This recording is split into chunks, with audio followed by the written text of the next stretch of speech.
welcome back. Welcome back to LTTV, y'all. I'm so glad that you are here hanging out with us. This is an extension of the Successful Author series on my podcast. But today, I have a very special guest. We're just going to act like that didn't happen. Very, very special guest. And this is what happens when you are podcasting in real life, in the real world. Like, stuff just happens. Dogs and cats come and get up on the table. Kids be poking their head in. If you're at the library, people just randomly walk by. So, y'all, this is reality TV. So we're not going to act like we in the TV studio, because we're not, okay? This is my amazing client, and this is a client case study. So y'all know how we do this. We talk about where we've been, where we're going, and where we're at, and the whole journey. We're not just going to show you the celebration and the wine glasses. Dive into the journey and what it has looked like along the way, so that you understand the entire picture and it's a balanced view. So without further ado, here's my amazing, beautiful client. She is a wife, a mother, a coach, a workshop facilitator, and a leader of women. Miss Estelle M. Nelson, tell us who you are and where did you and I meet, by the way? Hi, Tasha. I'm glad to be here today.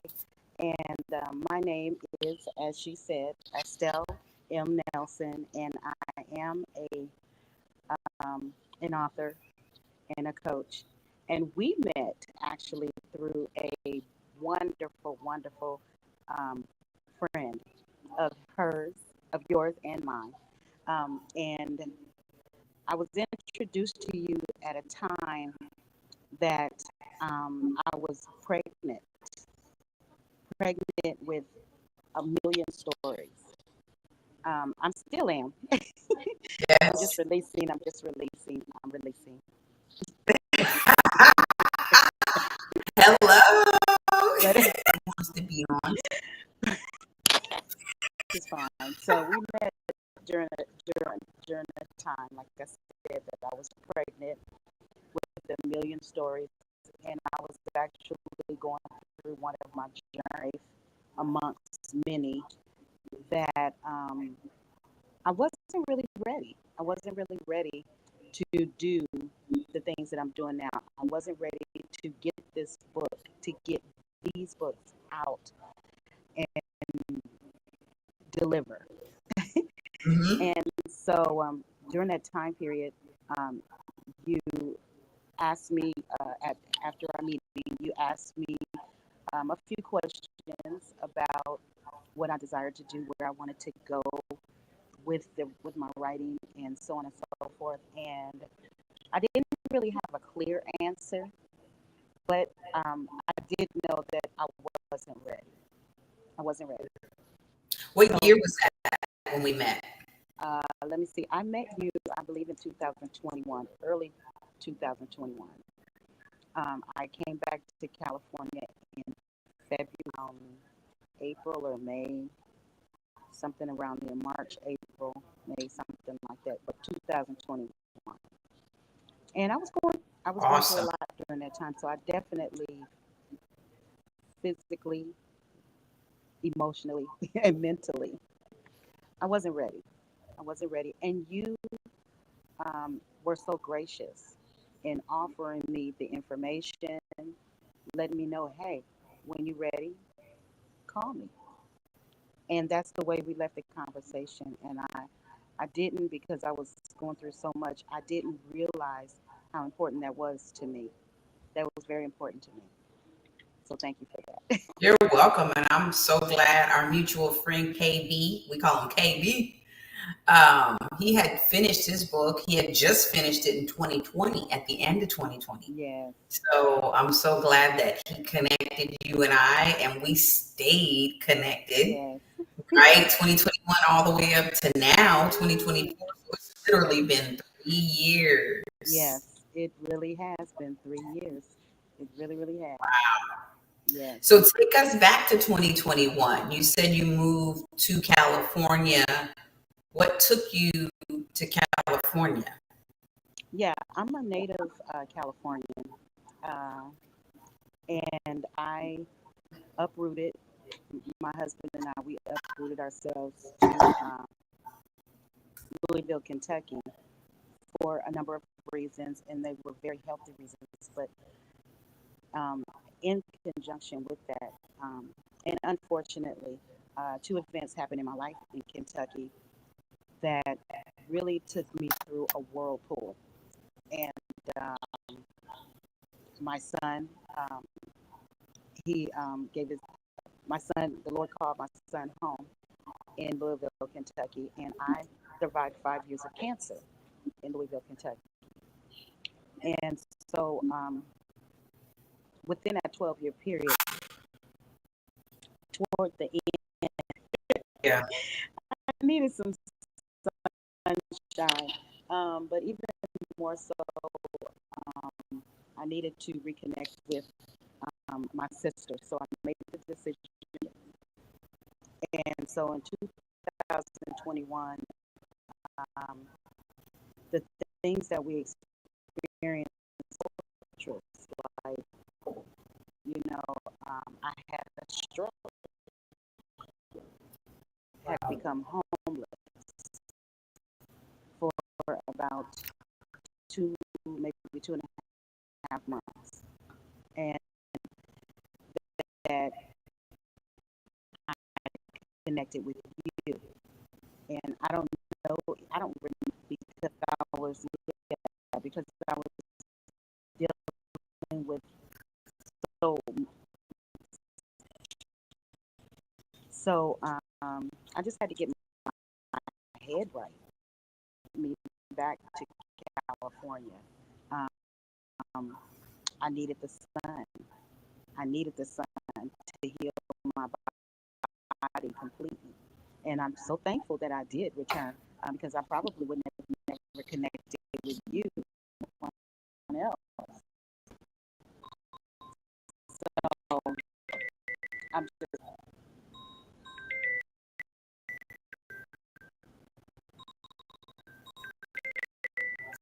Somebody trying to get a hold of you. like you said, it's real life here. Mhm. So so that was the basis of blessing. It has been a true blessing the entire time. I mean, life happens, and you go through a multitude of events, but it's about resilience, bouncing back, getting back to where you need to get to. And so, yeah, the connection with you has been a blessing because it's really helped me to really manage things and get my mind right. Yeah. You know, Let's let's take a minute to focus on your son. Let's give him a moment. Let's give him a little moment of silence, and then I want you to tell us.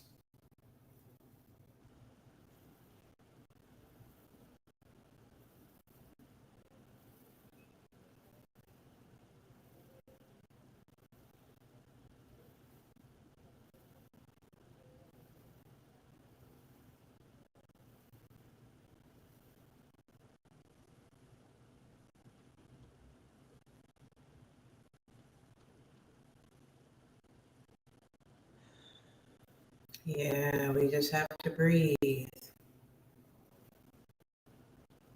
Start with his name and his birthday. all right. So we used to call him King Desmond. I still do. Um, his birthday is June. Uh, what's my baby's birthday? June 10th, 1993. Wow. So yeah, Desmond was an amazing kid. He really, really was. He was a normal kid, especially in the early years. Um, we went through our preteen time period, and one of the events that I remember so clearly, and everyone who knows me and knows my family and knew my son will remember this moment. Um, I think he was about 11, and you know when the kids start what's the old term, smelling themselves, you know. Yes. And they just don't want to comply, they just don't want to follow instructions, they just don't want to do anything, and they're like, well, and I was like, oh, okay, I got you. So so this particular day I had had enough, and I took the time to tell him to remove everything that I bought for him, everything that I purchased that he's wearing, take it off and get out. I told my son to get out of my house. If you don't want to participate in the simple task of cleaning up your mess, um, following the house rules, you want to back talk and all that stuff, what you're telling me is that you're grown. And so it's time for you to go. And you take everything that I had, that I given you ever, and leave it here, right? Wow. So anyway, I kicked him out, and at that time we lived in a mobile home. So he went out on the front porch, and he went out in his boxer shorts and a t-shirt, and and so um, while he so Wow. my husband came home, and he was like, "Why is Desmond outside with his clothes, with his underwear on?" I said because he didn't want to follow the rules. So he was like, "You can't do that. You can't do that." Right. So my husband, who was my son's stepfather, he calls his father. So now the two fathers are teaming up on me because I made the decision to get him out of my house because he didn't want to follow the rules. So, so um, with that being said, they eventually everybody came together, and I let him back in the house. But he came back with such an apologetic. I mean, like his whole demeanor, everything. Like he was so sincere about his apologies. You know how some kids are like, "I'm just sorry, just to get in," right? He had a problem with him after that. I never had a problem with Desmond after that, and that's how our relationship was the rest of our relationship till 21. He was the type of kid. It only takes one time telling him things over and over again. You didn't have to keep setting the rules down over and over again about life. He, at 14, had a liver transplant. His first one. He had two. He had his first liver. The doctors told him that he might not make it throughout the year. They tell you, unfortunately, as surgeons. Um, Desmond surpassed everyone and everything that was resilient. Desmond completed every young man. He graduated from high school. He missed the entire year of high school, so he had to homeschool. But he went back with his uh, two. He was an A student, honor roll. Wow. He paid. He had his first apartment. He went to college. He graduated from high school. He went to grad night. Friends. He knew people in Europe that I didn't even know. They were calling me, giving me their condolences. He lived a beautiful life. Medication mismanagement.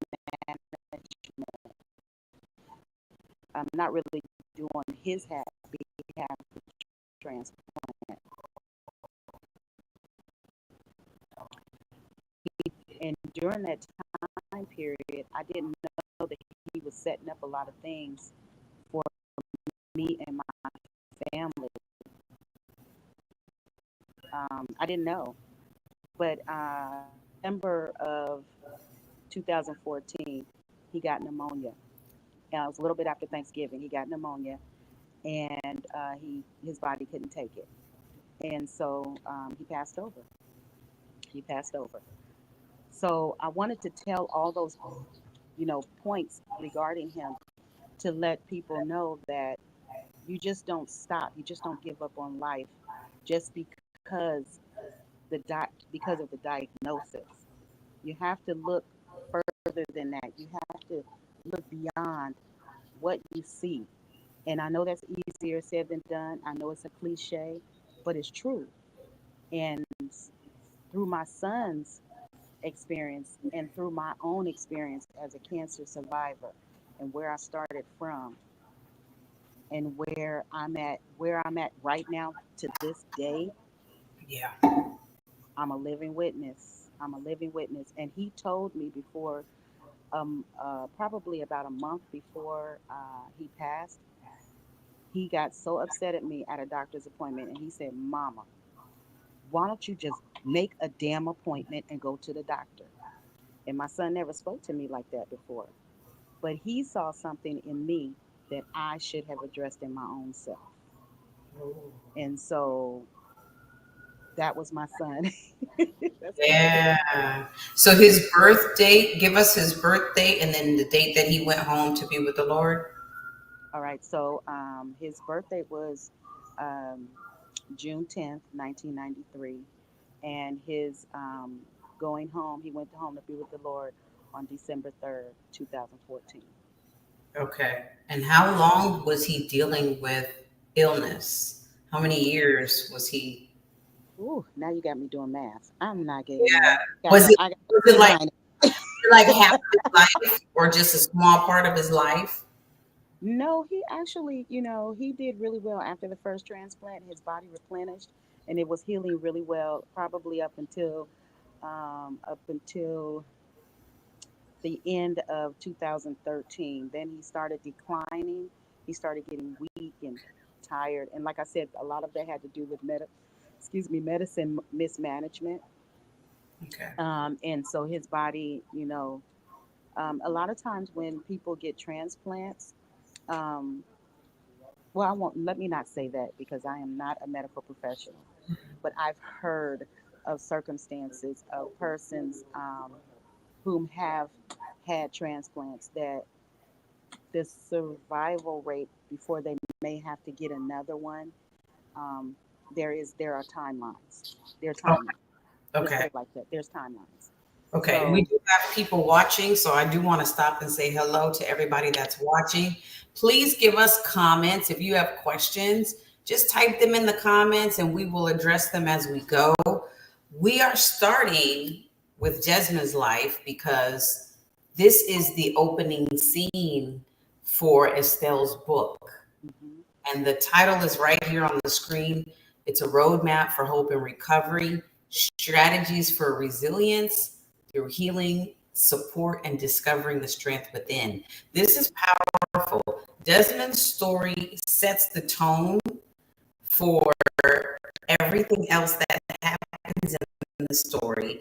And it leads into really what sparks Estelle to start taking a look at her own internal health. So I wanted to start by giving honor to Desmond because he really just he told my mama and I love you and I just yeah, gotta say this to you.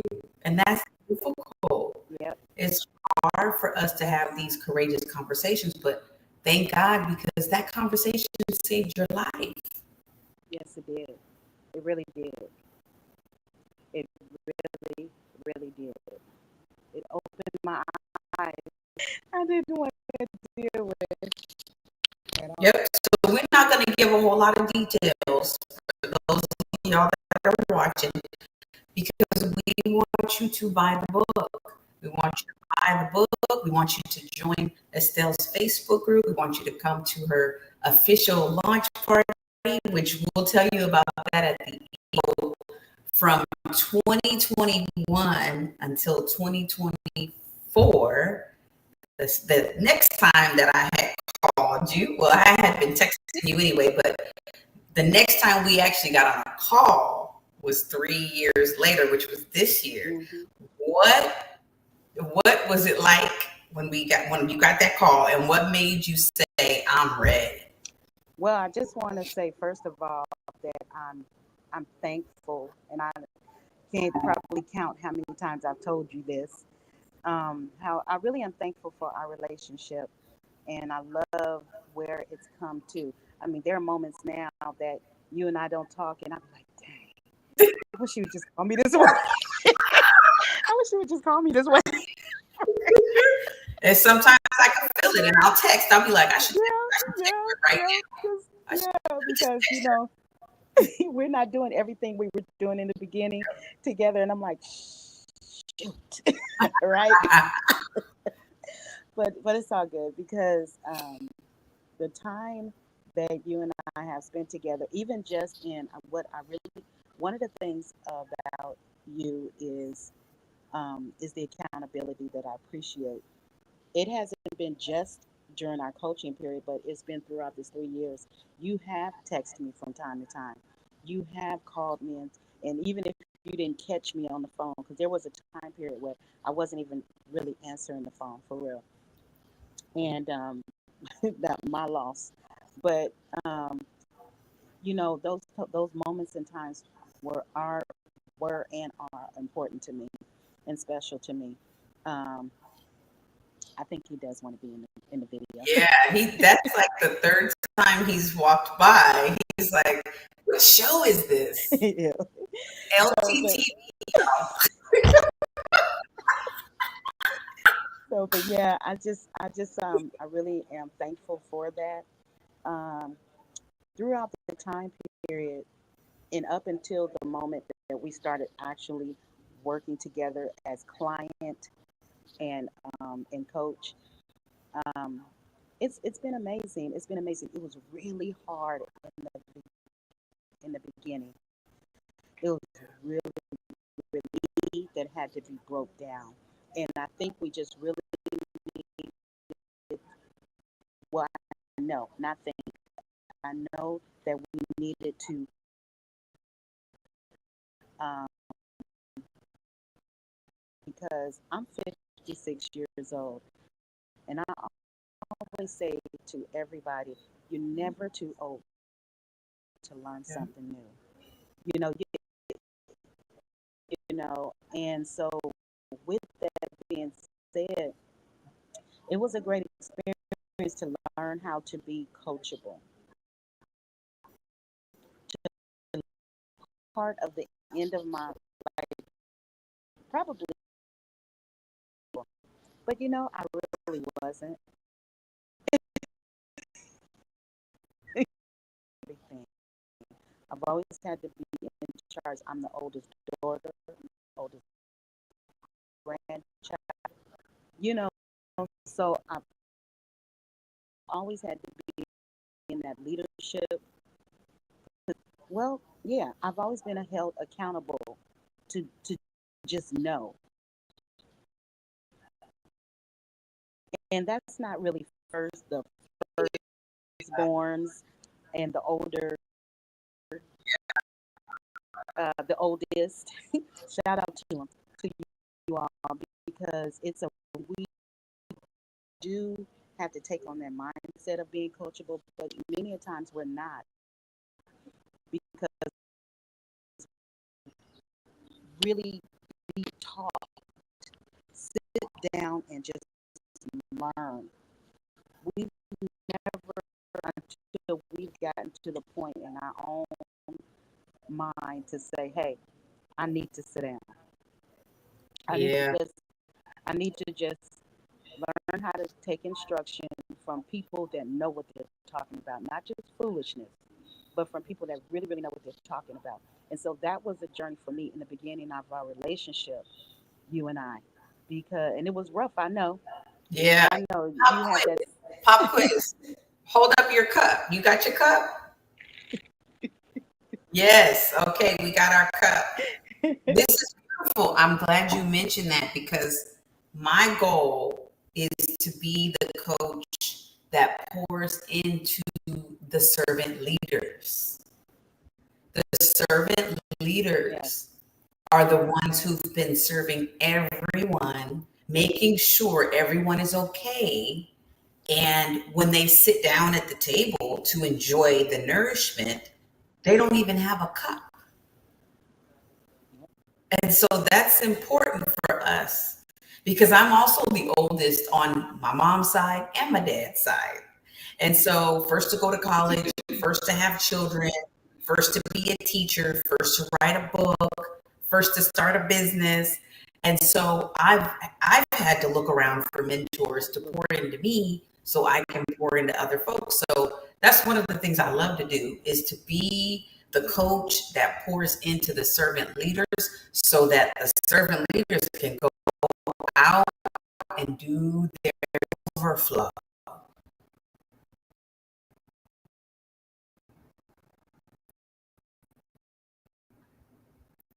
Because Exactly. this is yours.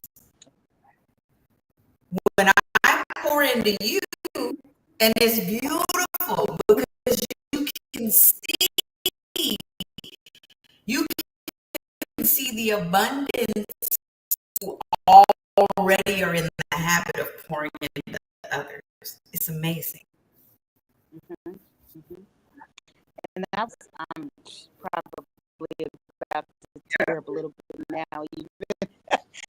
But I was full of tears. I was full of tears, baby.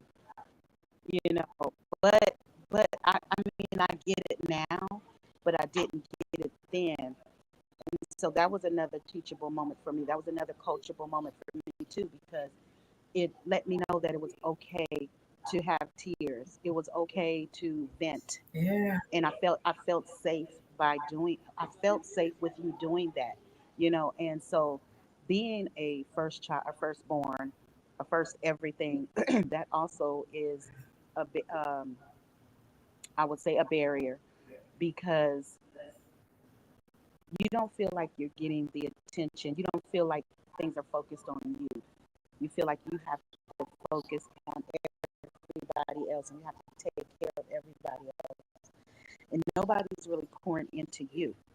You know, nobody's pouring. And so when you poured into me, and the pouring process was in the beginning just listening to me. And you would literally, I was blown away. You would literally type in notes, key notes of things that I would say. Like you would bullet point. And I was like, what the hell? That was She detailed down to the nitty gritty. detailed. She detailed. Oh my gosh. It was amazing, but it was scary at the same time She's because documenting my thoughts. no, let me tell you, because my first initial thought, I'm gonna tell you my first initial thought, Oh, she gonna write a book about me. oh no! Everybody think. A lot of people think that. Like, oh shoot. That was my initial thought because it's a trust factor that has to be built into this type of relationship with coach and mentor. Coach and mentor and student. There is a trust factor that has to be built. And so what I would say with that part is God was truly in the middle of this relationship. Like God really joined this relationship with you and I because it takes a lot for me to trust somebody. Mm-hmm. I trust people. I can communicate with many people all day long. Important to me, and I'm pretty sure that many of you out here are experiencing the same type of things. You know, it's social media and all this exposure of things that aren't. There's got to be some sense of confidentiality. So anyway, that was very important to me in the beginning of our relationship. Definitely. Me learning the importance and trust. Trust was also, just accountability. Accountability, because, like I said, I was going through so much. Yeah. I mean, so much. Like probably till the time that we started working together, that needed to be delivered. I was in labor for a long now. Yeah. Ooh, I'm so proud of you. We're gonna break this interview into three. A whole list of questions. I'm only on question a lot to talk about and unpack. So Absolutely. yeah, the surface that we had to. There were days where I was in tears too. You just A little bit, but I was so caught up in my own self. More so later, and I'll tell you when that moment was that I noticed you. Let's talk about the retreat and then talk about your book, because the retreat and the book, the retreat gave shameless plug, y'all.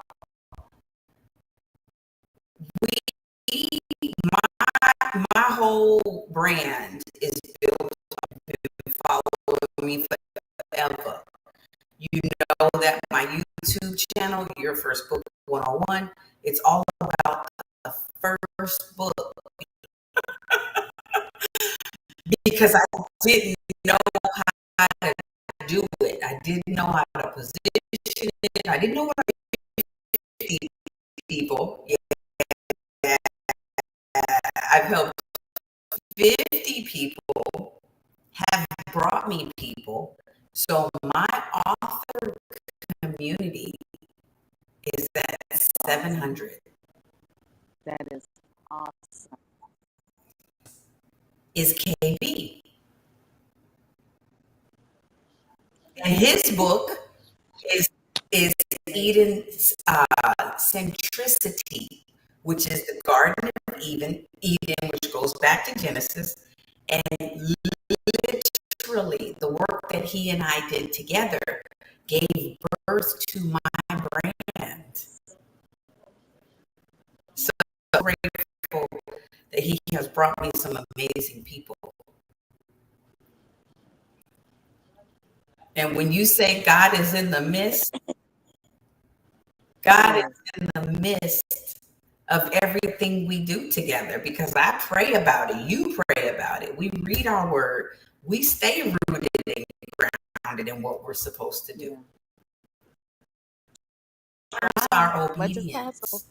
And God sees our heart to advance.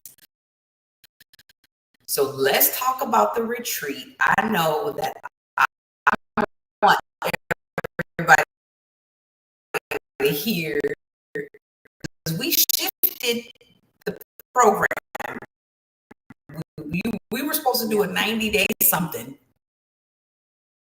And God said, no, y'all gonna be out there, and it's gonna be quiet. And I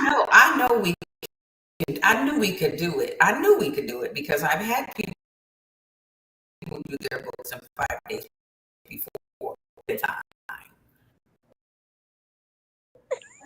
I was like, she came in. I was like, she ready. She ain't playing.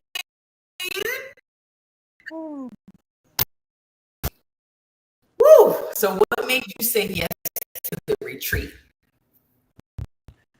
Well, um, always is always something. I'm a caregiver by name. So, stories. Um, I have all of the manuscripts that I've written back for hope and recovery. I was like, Lord, what are you saying? I'm hungry. I want this to get done. I want this to be real. And the outline was a beast for me. An outline, and I had to redo the outline over.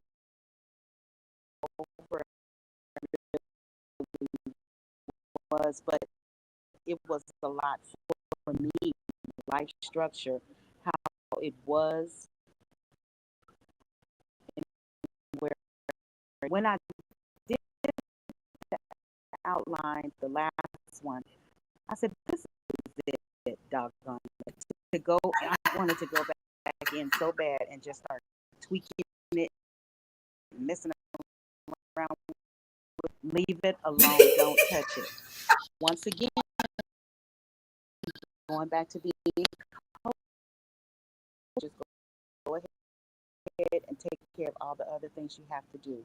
So, what made me initially decide to say yes to the retreat was just thinking to myself, thing for me and like for never.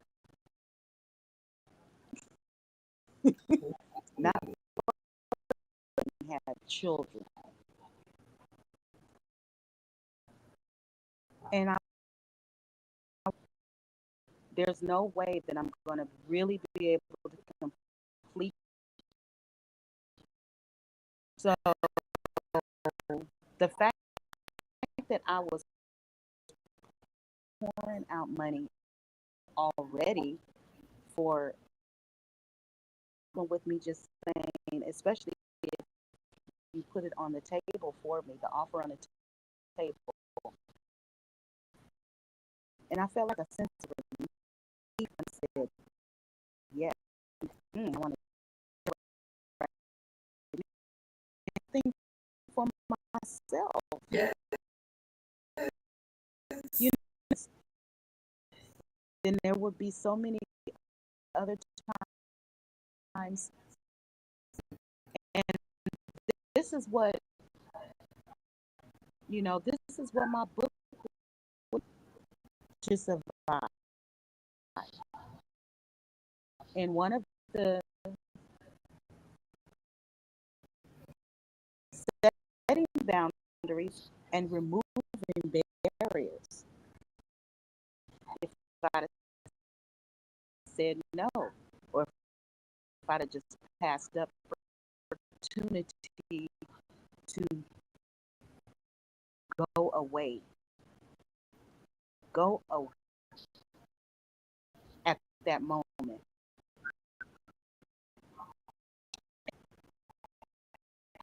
I just said yes. I didn't even think about it. Let's land here for just a second. But I want to land there because I want to talk to the women. The women over 40, like us. I'm 40. Women that have been leading from the front,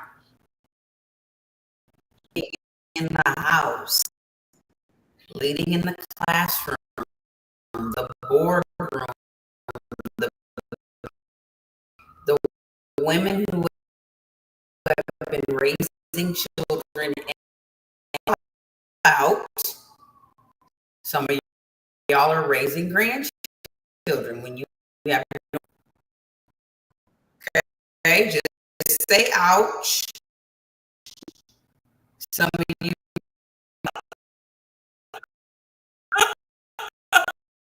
children grow up, and then we find someone else to care for. That, oh, we had a dream at one point. We wanted to be an author, a speaker, right? A coach, to be a dancer, an artist. But we were told they grew up, and we finally got the kids to get out of the house, and then we took on something else, especially women of color, because we need to do a lot of work and to be super women and to never take a break, right? Suck it up, buttercup. You just gotta keep it.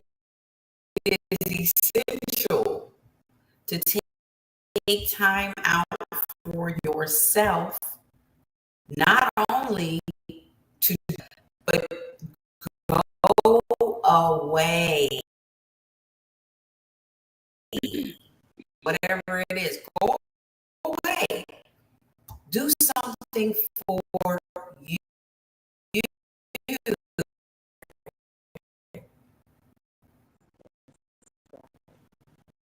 So this has been a big pivot.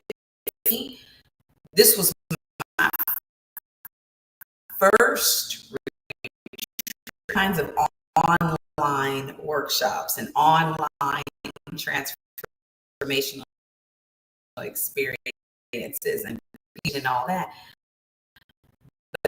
But this was my first time to do this. So I was there a week early on ugly, snotty, cry face here. I've never been here. I don't know. I don't know what's going to happen.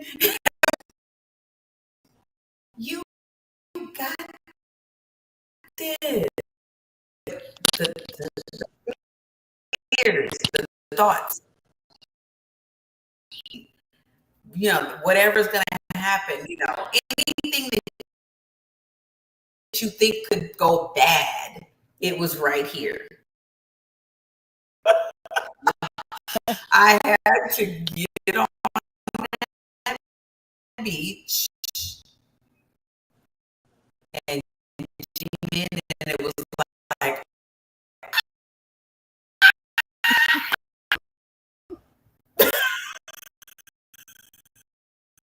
cannot wait to get out that plane. And then when you get such a hug, it was really like that. Like we were excited to be. I'm serious.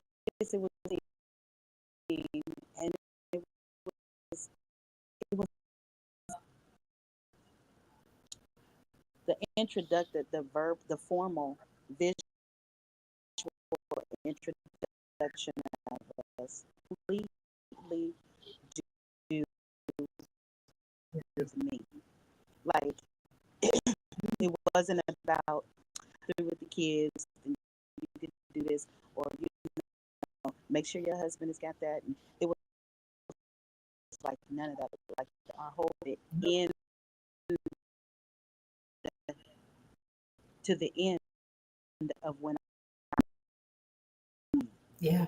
And that was something different too, because when you use the word retreat, Yes. a place of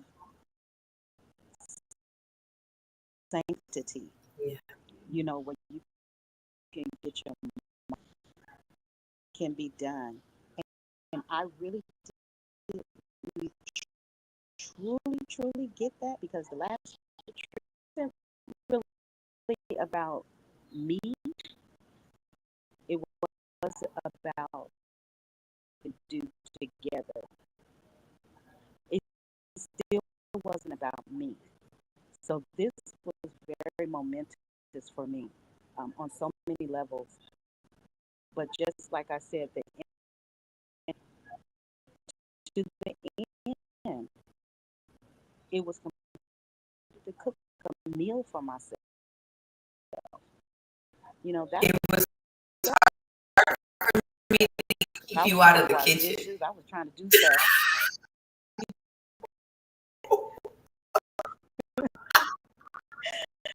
You I'm, and then there was the other part, like, but you don't even look at that's not even. There was like two. I was a demon and an angel. Oh my God. Okay. So I'm gonna say a little Disclaimer, disclaimer, y'all. tell about, because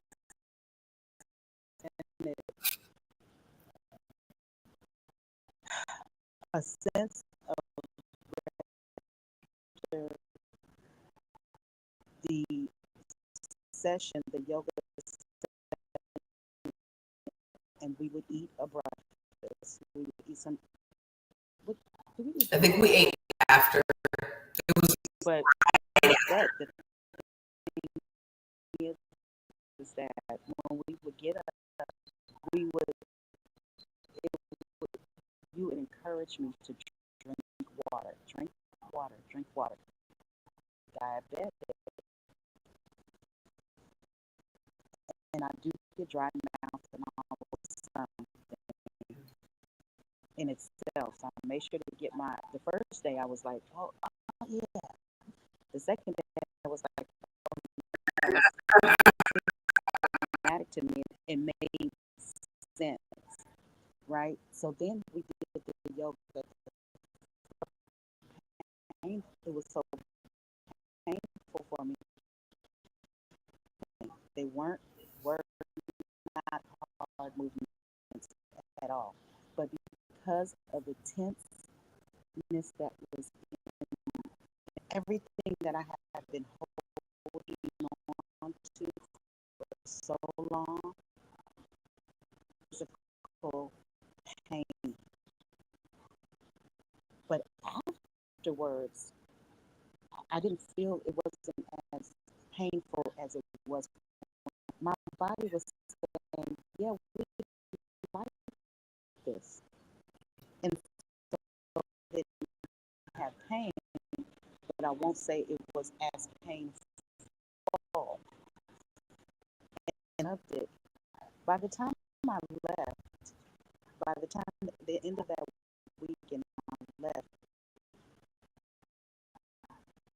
I wasn't, I didn't feel stressed. I felt confident. I wasn't, I didn't have the arthritis. It wasn't flaring up like it had been. My focus was a lot more clear. It was just, and I hated yoga.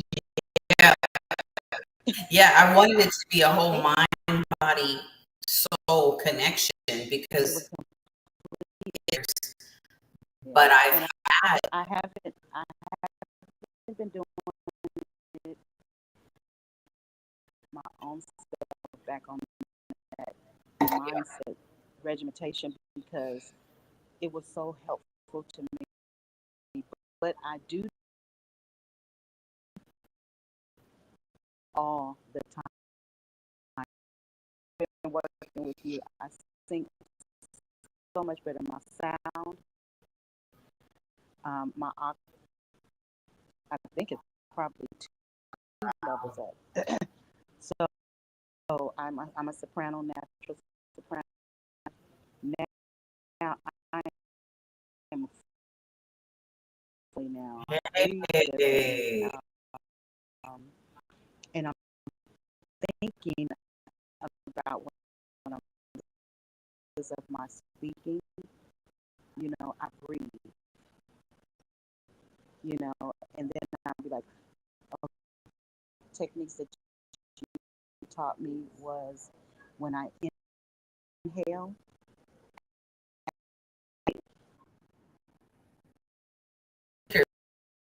Miss Kim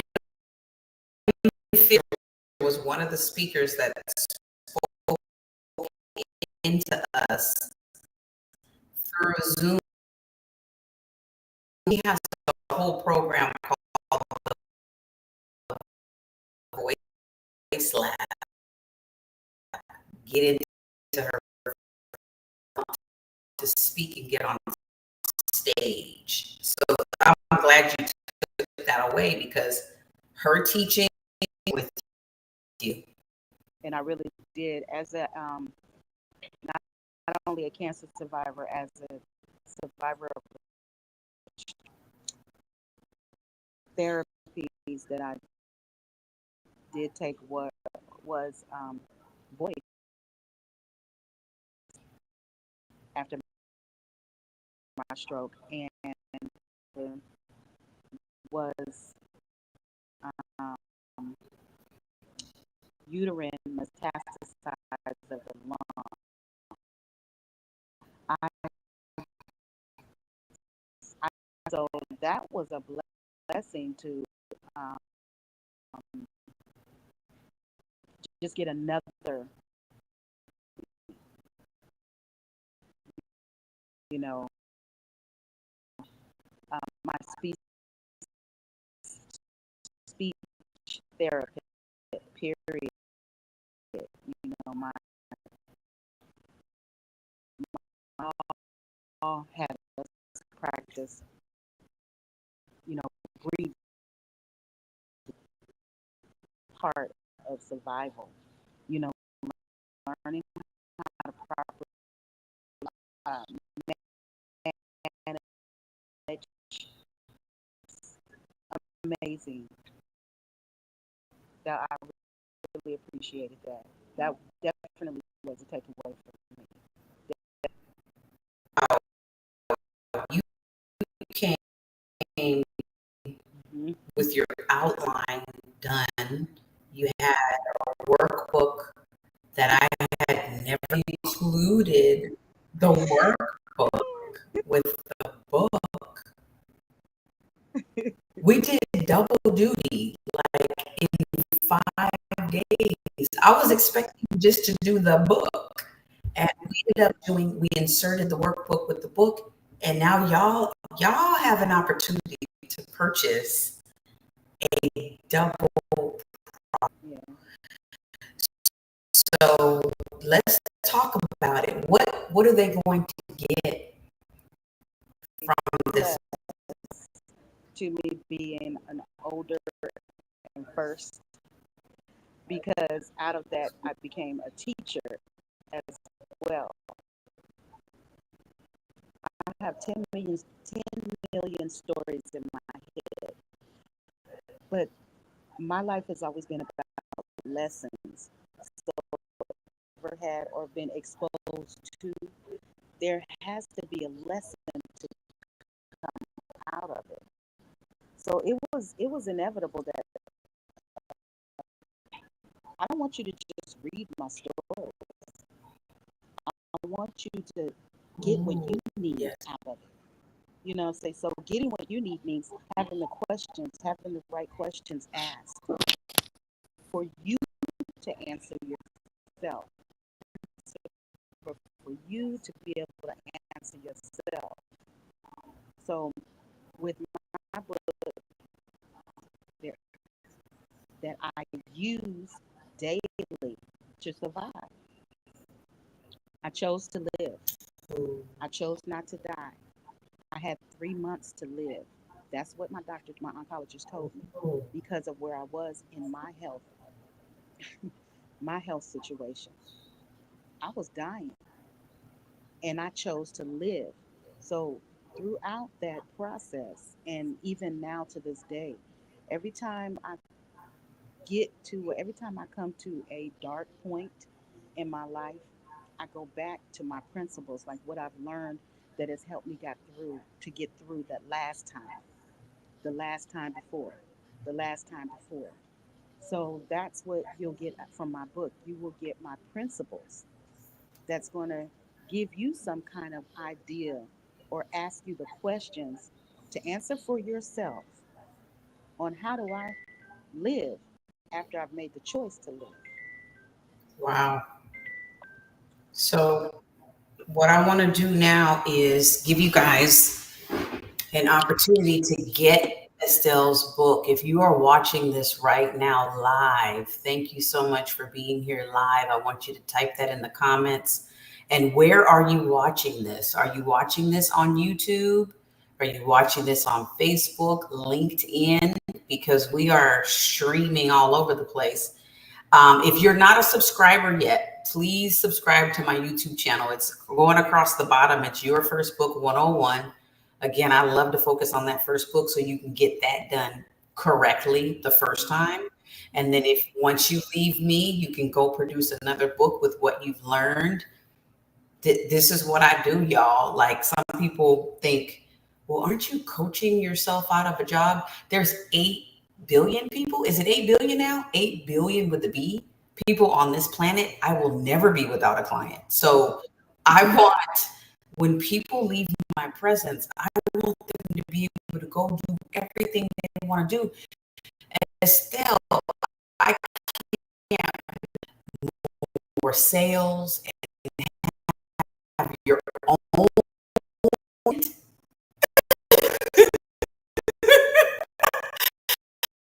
I can't wait because that's what you do already. Just you need a watch is going to go through. It's your time. I'm so excited. I think we're gonna drop the link. What we're gonna do, we're gonna put the link underneath this video on YouTube. That, but if you're on Facebook, Estelle has a Facebook group. So my Facebook group, and I'm just like in awe at the membership, like the persons that are really just coming in and they're interested in what I have. My group is um, based on again survival. Um, yeah, just type Okay. my name They in can and just you type in Facebook Estelle group, and I Nelson. promise I will try to remember the name of it in a minute. But my Facebook book group is based on strategies. Again, what I do is I pull strategies from my principles and I ask questions. I love to conversate. I love to hear people, others conversate. I facilitate groups and communities. And with that being said, I just ask a lot of questions on my page. I ask questions not for me, but for others to be able to communicate with each other and support each other. It's about the biggest thing in the healing process is to have a community. I would say for me, and I would think that for most of us, because when you're going through something, whether it's loss, whether it's life health challenges or changes, whether it's just um, experiences that are unexpected. Yeah. Many a times we feel alone. We feel alone, like I can't believe this is happening to me. What am I going to do? How am I going to get out of this? How am I going to get better? Am I going to die? How am I going to get over that loved one that's no longer with me? How? Well, when you have a community of persons, of people who have um, either been through what you are going through at the moment and come out of it, or maybe are about to go into it, or maybe in the middle of it. When you have that community, those communities, you can support each other and help each other get through the process, because that's what it is. It's a process. Whatever we go through in life, it's a process. It doesn't just, you can't just pass it by. It's not, you're not going to miss it. Like, you're not going to, it's not going to not happen. Yeah. Whatever it is in life, nobody's life is perfect where nothing, absolutely nothing happens to them. Okay. So that's why we need each other. So what my Facebook page is basically doing is asking questions and creating conversation amongst those who are interested in what I have experienced and what they're going through themselves. And I have a lot of fun on my page. I like to have fun. I don't like boredom. And I do put a lot of things on my page and on my regular page too, of experiences that I've had, things that I've gone through. I am a performer. I'm an entertainer. I'm a writer. I have a family. So I put those things on my page as well. But on my community page, on my group page, um, I put things on my page regarding myself that I've experienced as I was going through situations, and that I feel like that's important, and I feel like it's relatable to the people on my page, because once again, nobody wants to feel like they're alone in a situation. You're never going to get out of it if you feel like you're alone, and if you don't feel like you're alone, then you can say, "Hey, I'm going through this today. What did you do? Yeah. Have you been through this? Whatever it is, whatever it is. It could be I got a pain in my hip, and I and I don't know what to do today because I'm just feeling like overwhelmed today. I can't move. You know what I'm And saying? Somebody, we're gonna dig deep into literally the health crises that you have had, mhm. because I know people are just looking right now at you like, this beautiful woman, she hasn't been through anything. Like, right? Like, black don't crack, and I'm all true. That's what amen. But yeah, part Amen. two, we'll talk about what are the ailments, what were the symptoms, when did you get help, things like that, because so many people are out here dealing with these symptoms and wanting to get help, but not knowing how and being afraid, and getting a lot of criticism from family members and friends about the way they take care of their health. And there's so much misinformation, and we know people of color don't get treated equally, and people who are low income don't get treated with the best care, based on your insurance. You get treated the way you get treated based on your income, unfortunately, in our country. So we will dig deeper into health, and we're not health professionals, but we have bodies. We have bodies, and we've been in these bodies for a long time, and we've had to learn a few things. So we're going to dig deeper into that on part two. Y'all need to go ahead and connect with Estelle on Facebook, Estelle Marie Nelson. Send her an email, e.nelsonfirst@gmail.com. Go on to her YouTube channel and watch her. She's inspirational, motivational, and beautiful. And y'all can see that. So that is it. That's all we're going to be talking about today. Thank you so much for joining us. Estelle, I'm going to be outro, and then I'm going to come and we're going to chit chat for like another hour, because that's what we do. All right, y'all. So we do. So say goodbye to Estelle. She will be back on another episode very, very soon. Yo, everybody, that was freaking, thank you so much for being here and listening to this case study with Estelle Nelson. It's over an hour that we've been here. We're long-winded. We're authors. We're writers, we're creatives. We live up in here, y'all. We have a lot to say. So, you know that I'm only interested in bringing in people who are motivational, inspirational, but also are willing to give you practical steps on what you can do to improve your life, because that's really what we need to be doing. We need to be sharing our stories, but within the story, there's another story, okay? Within the struggles and the challenges and the circumstances, there are lessons. You heard what Estelle said. There are lessons that you can take out of your life, and you can keep those lessons for yourself, or you can share them with other people and allow other people to benefit from your story. That's what this is all about. I used to call myself a book coach. I'm not a book coach. I'm an author coach, because I love and I serve the entire author, the entire human being. That's what I'm interested in, even more than the book. The book is going to come. Books are going to come. Books are going to go. Sales will be up. Sales will be down. But the person who creates the art, that is the person that needs to be nourished and supported. And so that's why I'm here.